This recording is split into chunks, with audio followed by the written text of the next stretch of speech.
My body betrayed me before my mind could understand. It started with mornings. The light felt too sharp, the air too heavy. My stomach turned at smells that never bothered me before. Coffee made me gag. The kitchen made me dizzy.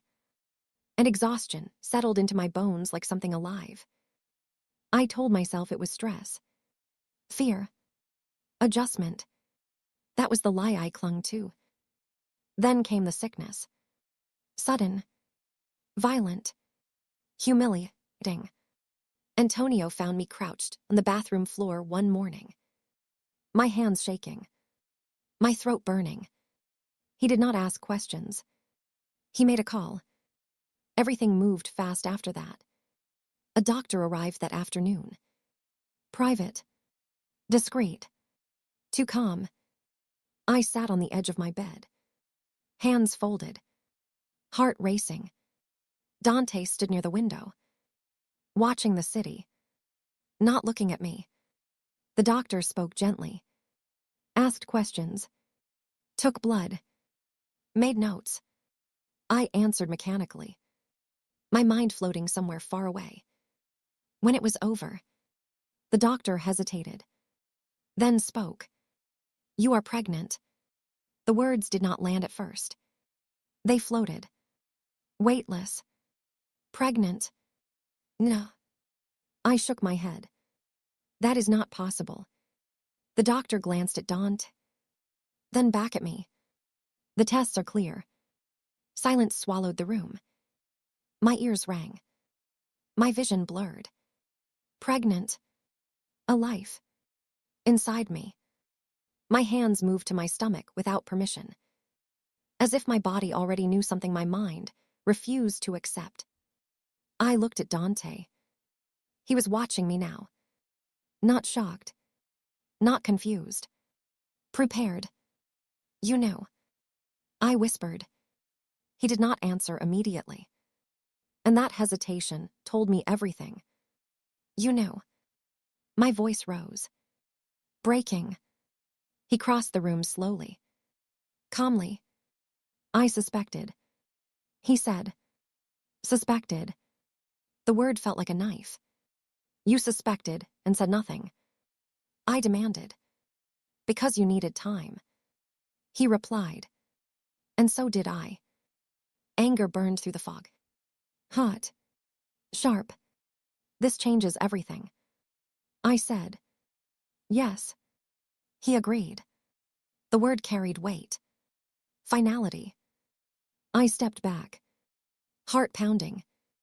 "I did not plan this." I said. His gaze never left mine. "Neither did I." The doctor cleared his throat, offered instructions, appointments, nutrition. I barely heard.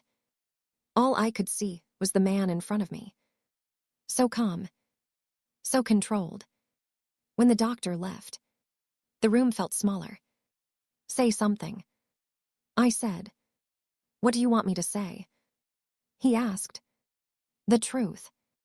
I snapped. His jaw tightened. Then he exhaled slowly. "This child is not an accident." The words struck like a blow. "What?" I breathed. "I did not leave things like this to chance." He continued. "Not when the stakes were this high." The world tilted.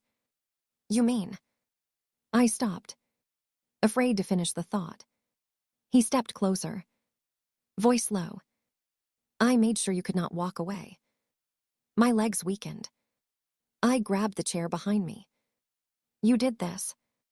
I whispered. "Yes." No hesitation. No shame. "I got you pregnant on purpose." The room spun. Rage and horror crashed together. "You had no right." I shouted. "Right." He repeated, almost thoughtfully. "Rights are fragile things, especially in my world." "You trapped me." I said, tears spilling. "You took my choice. I gave you security." He said, "Your mother is alive. You are protected. You have a future." "At what cost?" I cried. At permanence. The word echoed. I did this because I knew you would leave. He said, once your mother was safe. Once you no longer needed me. I could not allow that. Love twisted his voice. Obsession sharpened it. A child binds us. He continued. In ways nothing else could. I backed away. Shaking. This is not love. I said. In my world. He replied. Love is possession. I hated him in that moment. Hated what he had taken. Hated that part of me, already felt the life growing inside me. You are mine now. He said softly. And so is this child. My breath came in sobs. You broke me. I whispered. No. He said. I claimed you. And that was when I understood. The protection. The kindness. The control. It had all been leading here. Power had not noticed me. It had chosen me. And choice, once stolen, never truly comes back. The silence after his confession was louder than any scream. My ears rang. My chest felt hollow, like something vital had been carved out and replaced with air. I stared at him, this man who had watched me suffer, who had wrapped cruelty in calm words, who had decided my future without asking. Say it again. I whispered. His eyes did not waver. I got you pregnant on purpose. The words crushed whatever hope I had left. Why? My voice broke. Why would you do something so cruel? Because I could not lose you. He said simply. The honesty was unbearable. You never loved me. I said. You loved owning me. His expression tightened. I loved you enough to do what weaker men would never dare. To secure what mattered. I laughed then. A sharp, broken sound. This is not security. This is imprisonment. He stepped closer. Slow. Careful. As if approaching something fragile. You were already imprisoned. He said. Poverty. Fear. A system designed to grind you down. I gave you a future. You stole it. I shouted. I felt my hands shaking. My body burning with betrayal. I trusted you. Trust. He repeated. Trust is earned through protection. You violated me. I said. The word hung between us. He did not flinch. I ensured you would never be abandoned. Never discarded. Never left to beg. I would have stayed. I cried. I could have chosen you. His jaw clenched. You say that now. But need fades. Gratitude fades. Love fades. Fear does not. That was when I saw it. Not love. Not concern. Terror. Raw and unfiltered. You were afraid. I realized. Afraid I would leave. His silence confirmed it. You trapped me because you were scared. I said. He exhaled slowly. Yes. The admission stunned me more than his cruelty. I lost my mother. He said. I watched her die. And everything that mattered to my father became a weapon against him. His voice dropped. I learned early that love makes you vulnerable. That vulnerability gets people killed. So you decided to make me helpless. I said. No. He corrected.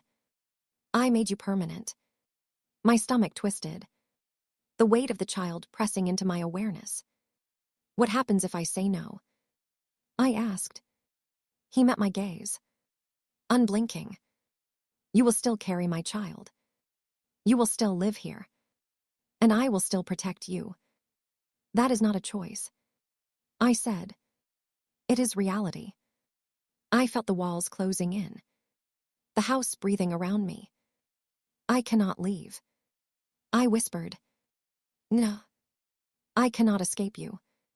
No. You have taken my future, my body, my freedom. I stepped back, tears streaming. You have taken everything. He closed the distance then, his hands framing my face, forcing me to look at him. I have given you everything, he said fiercely. Your mother is alive. You are safe. Your child will never know hunger or fear. I pulled away, and I will never know what it means to choose my own life. For a moment, something like regret flickered across his face. Then it hardened. You will forgive me, he said.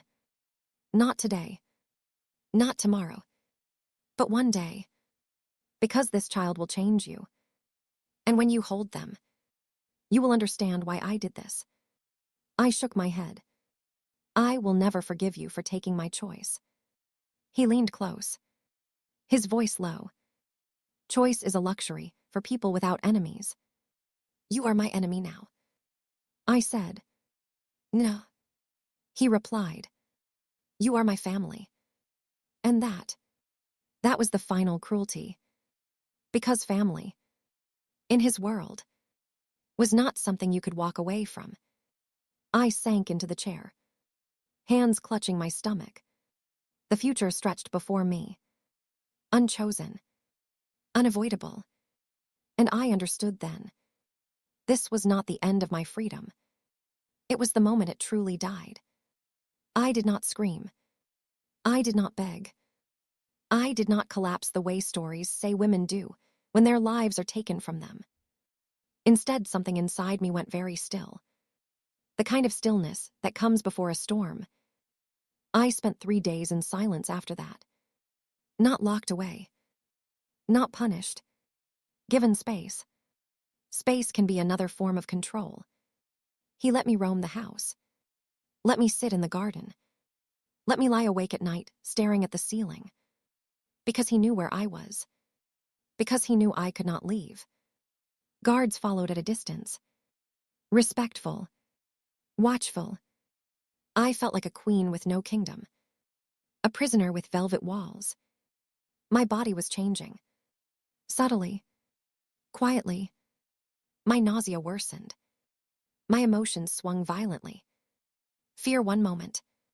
Rage the next. And beneath it all, the awareness.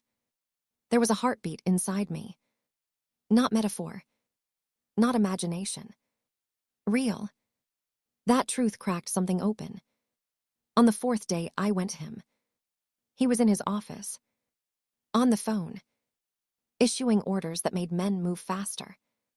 When he saw me, he dismissed the call immediately. Come here, he said. I stayed where I was. No. The word tasted powerful. Terrifying. His eyes narrowed. Not in anger. In calculation. I am not here to beg, I said. And I am not here to cry. Good, he replied. Then we can speak honestly. I crossed my arms, my hands trembling despite myself. You took my choice, I said. But you did not take my voice. He watched me carefully. I will not be hidden. I continued. I will not be treated like a possession. I will not be erased. The child inside me shifted. Or maybe it was my imagination. Either way, it strengthened me. I am not your weapon. I am not your insurance. I am not your leash. Silence filled the room. Finally, he spoke. You are angry. Yes. You are hurt. Yes. But you are still here. Because I am trapped. I snapped. Because you made sure I had no exit. He stepped closer. Slow. Controlled. Yet you are standing. Yet you are demanding. Yet you are not broken. His gaze sharpened. You think I wanted a weak woman? He asked. The question startled me. I chose you because you endure. Because you survive. Because you fight without making noise. I did not choose you to silence you. Then prove it, I said. His eyes locked on mine. What do you want? I drew a shaky breath. I want agency. I want to speak without fear. I want to know that this child will not be used as a chain. His jaw tightened. This child will never be a weapon. He said, "You already used it as one." I replied. The truth landed hard. He exhaled slowly. "You will not be locked away." He said, "You will not be silenced. You will not be harmed." And my freedom? I asked. He did not answer immediately. Freedom, he said finally, is not something I can give you completely. Then I will take what I can.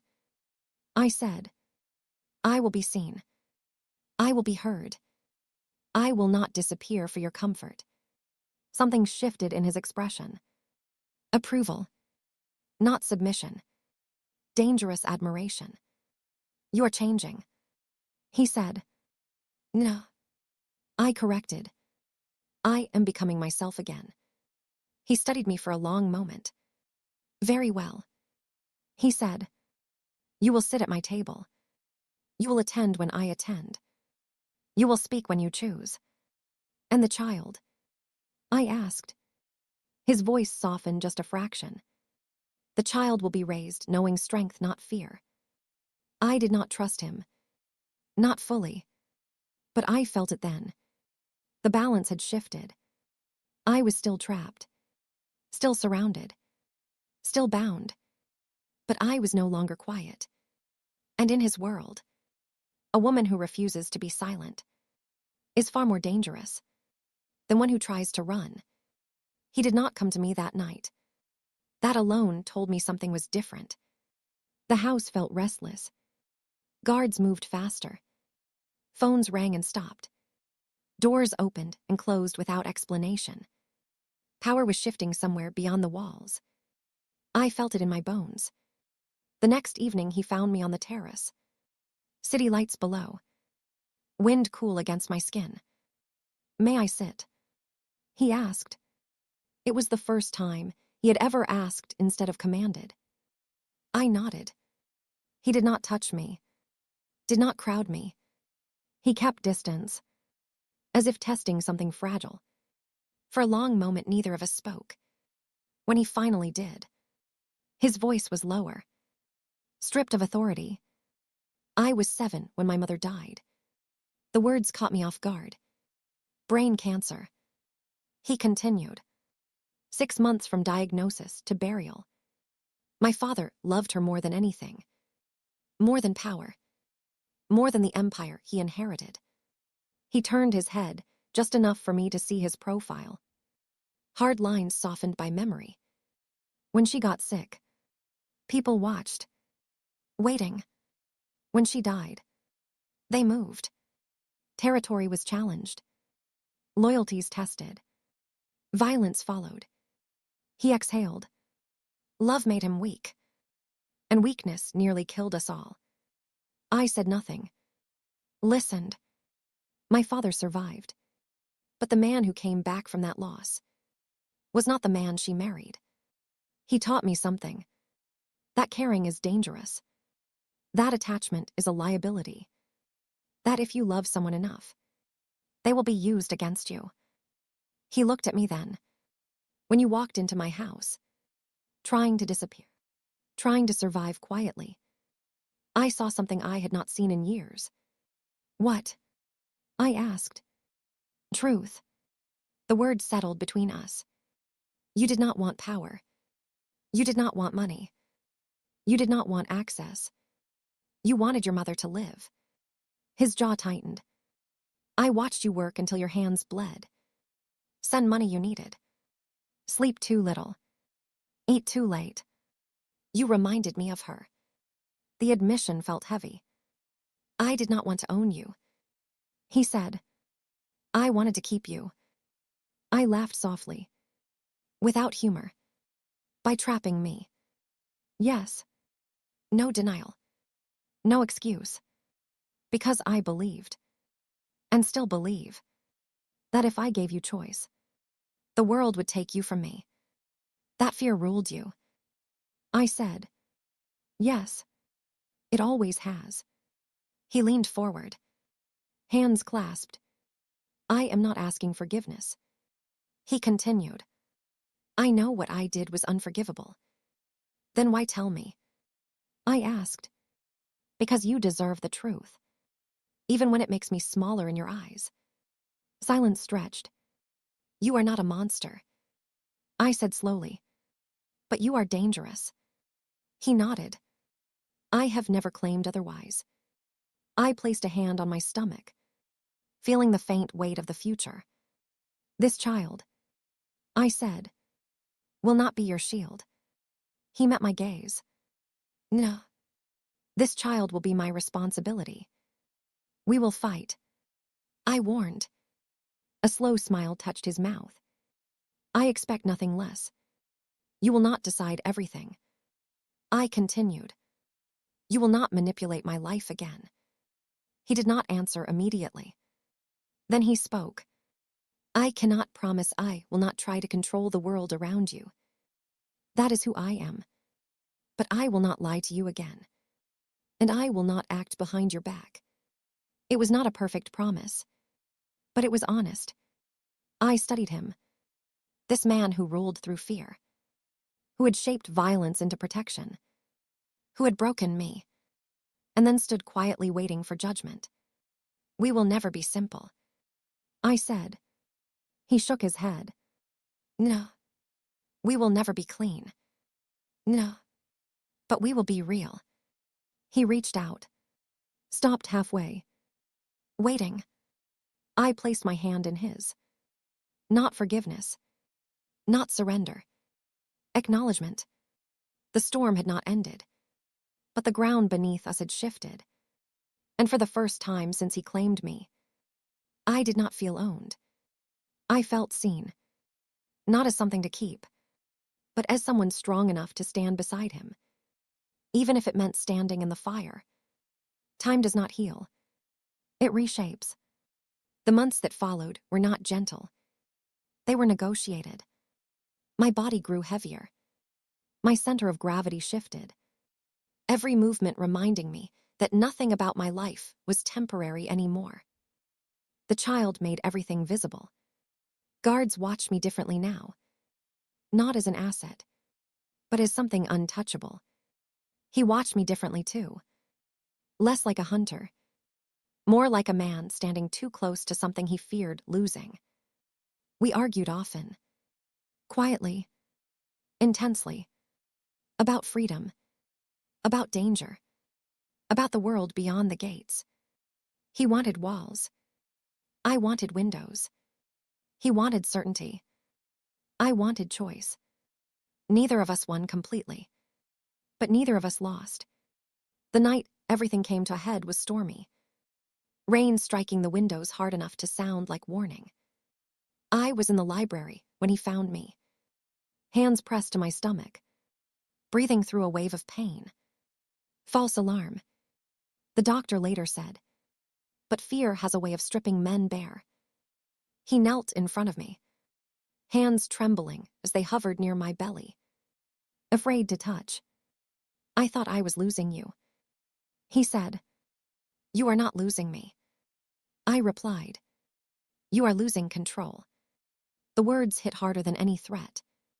He looked up. Eyes dark. Raw. Control is how I keep people alive. No. I said, control is how you keep yourself from feeling. The silence that followed was heavy. Dangerous. If you cage me. I continued. Our child will grow up inside that cage. Learning fear instead of strength. His jaw tightened. What do you want? He asked. A future that includes choice. I said. A voice that matters. A daughter who knows her mother was not owned. Daughter. The word caught. Yes. I said. I know. His breath left him in a slow rush. A girl. Something softened then. Something unguarded. When labor came weeks later, it was violent. Relentless. Pain erased everything else. Fear, anger, history. He stayed. Through every contraction. Through every cry. Through every moment I thought I could not endure another second. He held my hand. Whispered my name. Broken ways power never had. When she finally arrived. Small. Furious. Alive. He cried. Not quietly. Not with restraint. But openly. Like a man stripped of armor. She has your strength. He said. Voice shaking. And your stubbornness. I answered. He laughed through tears. We named her Isabella. Not as a symbol. Not as a legacy. As a promise. Weeks passed. Then months. The house changed again. So did we. I was no longer invisible. But I was not owned. He was no longer absolute. But he was still dangerous. We learned each other in the margins. In compromises. In fights that ended with understanding instead of silence. He still said, "You are mine." And I still answered, "You are not my master." And somehow, that balance held. One afternoon, years later, I watched him in the garden. Our daughter laughing as she took her first steps. His arms open, ready to catch her if she fell. The lion still lived in him. But so did something else now. Fear. Love. And the knowledge that power does not only come from control. It comes from what you are willing to protect. He came to stand beside me. Arm around my waist. Forever. He said. I looked at our child. At the life we had built from fear and fire. Forever. I agreed. Not because I was trapped, but because I chose to stay. And that, in the end, was the only power that mattered. The house never slept, but it breathed differently at dawn. I learned that in my first week. The way the marble floors held the cold of the night. The way the chandeliers stopped glittering and simply watched. By the time the sun slipped through the tall windows, the estate belonged to people like me again. The invisible ones. The ones who moved quietly, who erased fingerprints, who made luxury look effortless because our effort was never meant to be seen. My name didn't matter here. I was the maid. Another uniform. Another shadow bending over polished surfaces that didn't need polishing, scrubbing corners no one would ever inspect. Obedience was survival. Silence was safety. My body ached constantly. A deep, grinding exhaustion that sleep never touched. I learned to work through it, to smile softly when spoken to keep my eyes lowered. Looking confident invited attention. Attention invited trouble. I sent most of my wages home, every week, sometimes twice a week if I could manage it. My mother never complained, but I heard it in her breathing when we spoke on the phone, the pauses between sentences, the way she tried to sound strong even as the sickness ate away at her. Cancer was an expensive kind of cruelty. It didn't just take the body, it took dignity, it took peace, it took everything. So I stayed, I scrubbed, I endured. Poverty teaches you how to disappear. It teaches you that asking for help is dangerous, and that needing anything at all is a weakness others can exploit. I had learned that lesson early, and I carried it with me into the lion's house. The lion himself was never part of my day. Dante Valentino existed like weather. You felt him before you saw him. Doors closed more softly when he was home. Voices dropped. Even the air seemed to tighten, as if the walls were holding their breath. Men with sharp eyes and harder expressions moved through the corridors when he was around, their hands never far from their jackets. No one laughed then. No one lingered. I had seen him only from a distance, a tall figure in dark suits, a profile passing through a doorway, a presence that made my stomach knot without understanding why. He didn't shout. He didn't need to. Power clung to him naturally like gravity. People like him didn't notice people like me. That was the rule of the world. The rich looked through us. Powerful men forgot our faces the moment we stepped aside.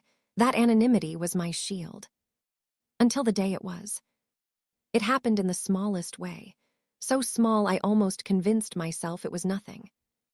I was kneeling in the long east hallway, polishing the floor where sunlight spilled in golden rectangles. My hands burned from the chemicals. My back screamed every time I shifted. I focused on the rhythm of the cloth, on the count in my head, anything to keep from thinking about the hospital bills folded carefully in my pocket.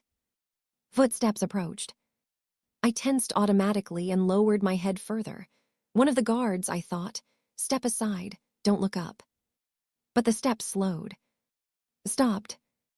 The air changed. I felt it before I heard him. That quiet pressure, like a storm pausing just overhead.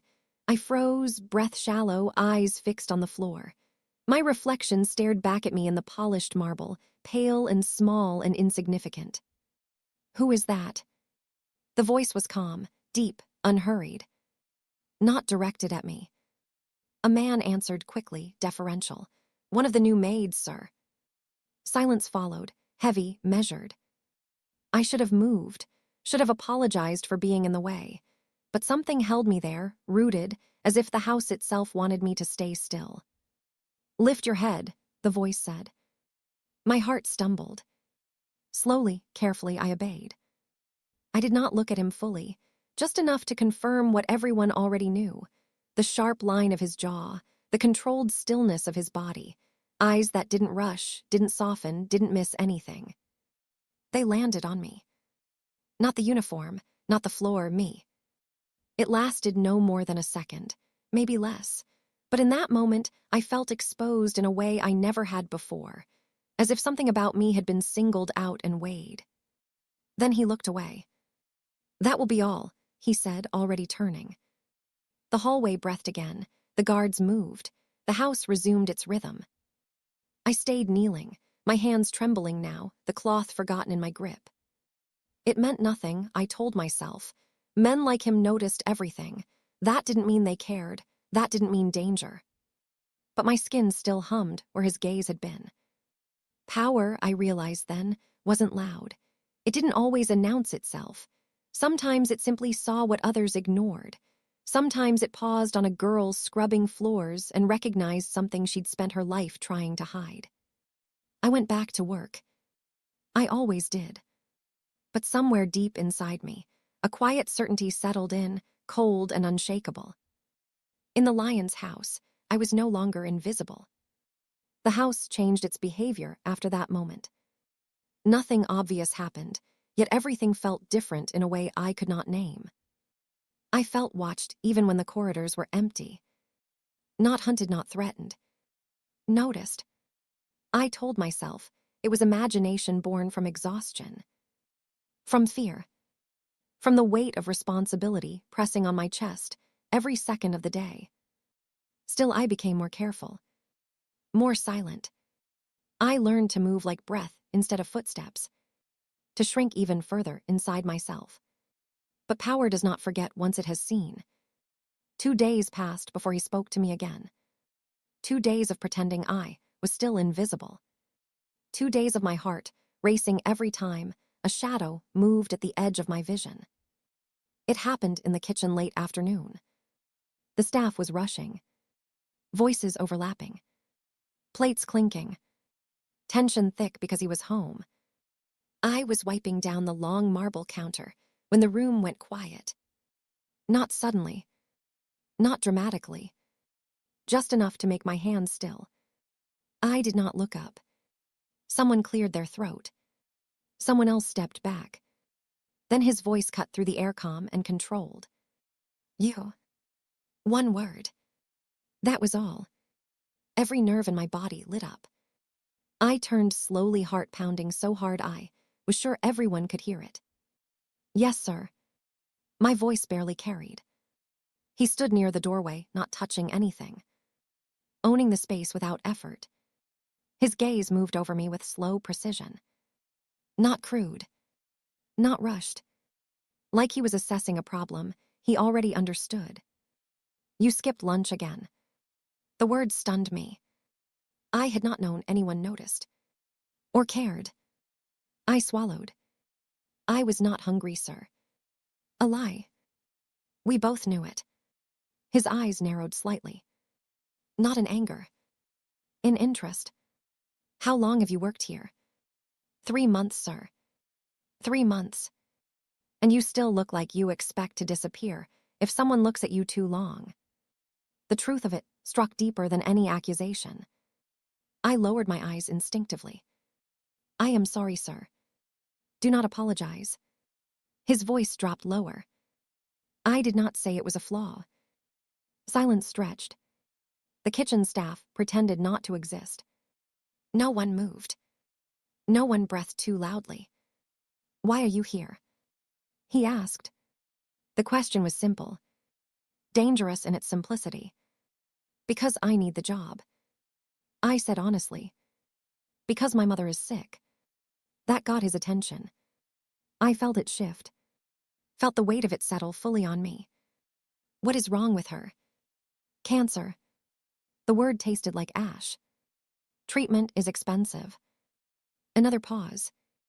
This one heavier. You send her most of your money. He said. It was not a question. My stomach dropped. Yes, sir. You eat last. Sleep little. Work too much. He continued. And you think no one notices. I did not know what to say. Fear crept up my spine. Not of violence. Of being known. He stepped closer. Not into my space. Close enough that I could feel the quiet authority rolling off him. People like you survive by obedience. He said. By making yourself small. By hoping power never turns its head in your direction. His gaze held mine now. Steady. Unavoidable. That works. Until it doesn't. I force myself to breathe. I am not a problem, sir. I do my work well. A corner of his mouth lifted slightly. Not a smile. Recognition. Exactly. You do everything right. And still, the world gives you nothing in return. He turned away then. Just as suddenly as he had focused on me. From now on, you will eat when meals are served. If you need time off for hospital visits, you will take it. Tell the head housekeeper I approved it. Sir, I started. That was not permission to refuse. His voice sharpened, just enough to remind everyone who he was. Understand something. He said without looking back. Power does not belong only to those born with it. Sometimes it notices the ones who endure. Then he left. Conversation returned. Movement resumed. Sound rushed back into the room like breath after drowning. I stood there frozen. Hands shaking. Heart pounding. No threat. No promise. No explanation. Only attention. And I understood something then. Being invisible had kept me safe. But being seen by a man like him, that was far more dangerous. Because power that notices rarely looks away again. The invitation came without warning. Without explanation. Without mercy. Mrs. Caruso found me near the servants' stairs. Her mouth tight. Her eyes sharp. Like she already knew something I did not. He wants to see you. Nah. My hands went cold. My heart started racing so hard it hurt. I nodded because refusing was not an option. Because obedience was the only language this house understood. The walk to his office felt longer than it ever had. The halls narrower. The walls closer. Every step felt like crossing an invisible line I could never uncross. His office door was open. Light spilling out. Warm and dangerous. Go in, Mrs. Caruso said quietly. And do not make him wait. I stepped inside. The room smelled like leather and smoke, and something darker. Something powerful. Something final. He stood by the window with his back to me. Hands clasped behind him. Perfectly still. As if he had been expecting me. Close the door, he said. My fingers trembled as I obeyed. The sound echoed too loudly in the room. Come closer. I moved forward slowly, every instinct screaming to run. But there was nowhere to run to. You are afraid, he said calmly, not accusing, simply stating fact. Yes, sir, I whispered. Good.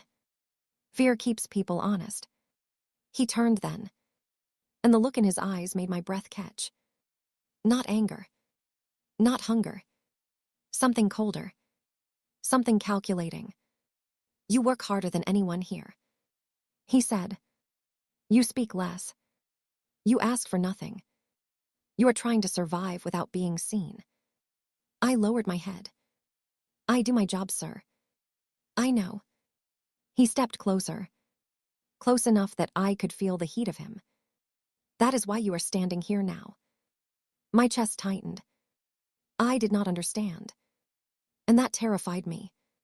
Your mother, he continued. Her condition is worsening. The words hit me like a blow. How do you know that? I asked before I could stop myself. His gaze sharpened. Because I make it my business to know what belongs to me. The room seemed to tilt. Belongs to him. The words echoed in my mind. You are behind on payments. He went on. Insurance has denied the next stage of treatment. You have been calling hospitals looking for options. Tears burned my eyes. I did not deny it. There was no point. You will not find help that way, he said. The system does not save people like you. I clenched my fists, trying not to break, trying not to beg. I can work more, I said. I will take extra shifts. I will do anything. Anything, he repeated softly. That was when I understood. This was not a meeting. It was a negotiation. I do not need more of your labor, he said. I need honesty. He reached into his jacket and placed a folder on the desk. Not pushing it toward me. Not offering. Just placing it there. Inside our arrangements. Private doctors. Experimental treatment. Everything your mother needs. My vision blurred. This was impossible. No one offered miracles for free. I cannot afford this. I whispered. I know. That is why I am offering it. Offering. The word felt wrong.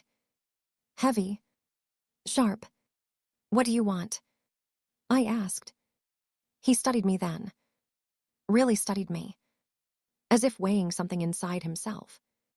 Nothing today, he said finally. No signature.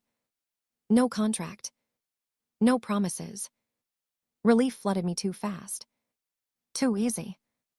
You will take the help, he continued. Your mother will receive treatment.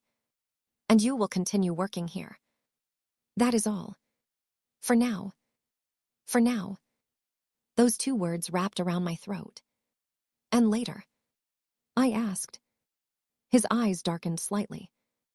Later we will see if you understand what it means when power chooses you. I backed away slowly. Heart pounding. This was not kindness. It was not charity. This was a door opening. Into something deep and dangerous. Something I would never be able to walk away from. You may go, he said. I left his office shaking. Head spinning. Lungs burning. Because I knew the truth even then. Offers like this were never free. And men like him never gave without intending to take. The lion had opened his jaws. And I had stepped closer instead of running. The money arrived before the fear did. That was how I knew I was already in too deep. I did not see him again for 3 days. No summons. No instructions. No explanation. But the hospital called. They spoke to me differently this time. Voices careful. Respectful. Almost afraid. They told me my mother had been approved for treatment. Private doctors. Advanced care.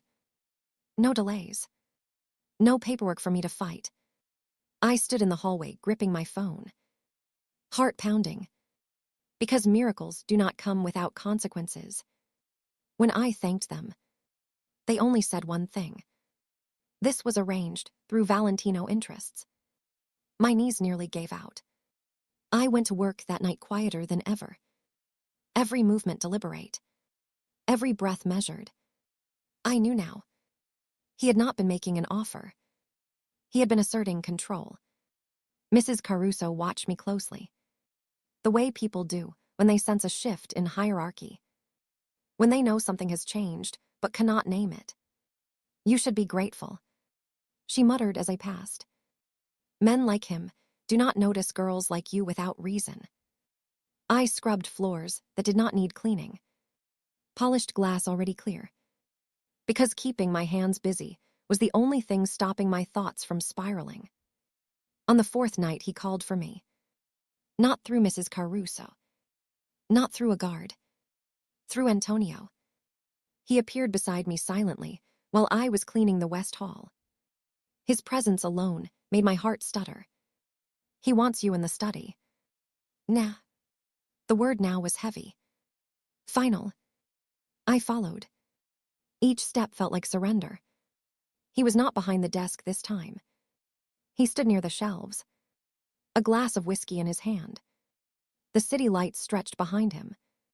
You saw the results, he said without turning. Yes, sir. Good.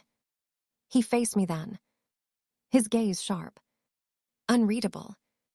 You accepted the help. I nodded. That was the moment everything changed. He did not smile, did not threaten, did not raise his voice. Instead, he stepped closer. Slow. Controlled. From this moment forward, he said, your life will become easier. My stomach tightened. You will no longer work 16-hour days. You will eat properly. You will rest when needed. You will accompany Antonio to visit your mother. This sounded like kindness, and that frightened me more than cruelty ever could. And what do you want in return? I asked quietly. His eyes held mine. Unblinking. Obedience. The word landed with weight. Not blind obedience. He continued. Intelligent obedience. You will follow instructions. You will not disappear without explanation. You will not make decisions that affect you without informing me. I swallowed. Why? I asked. Because I am investing in you. The phrase wrapped around my chest. Tight. Possessive. People invest in things they intend to keep. You will not be touched by anyone without my permission. He went on. Not here. Not anywhere. My breath caught. That is not appropriate. I whispered. He tilted his head slightly. Considering. I decide what is appropriate. Silence stretched between us. Thick. Suffocating. You can refuse. He said calmly. No punishment.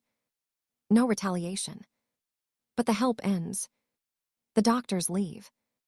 The protection disappears. My hands curled into fists. My nails biting into my palms. This was the trap. Not violence. Not threats. Choice weaponized.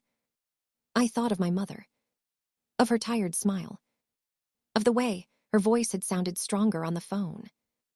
I thought of poverty. Of nights counting coins. Of fear becoming permanent. And I realized something terrifying.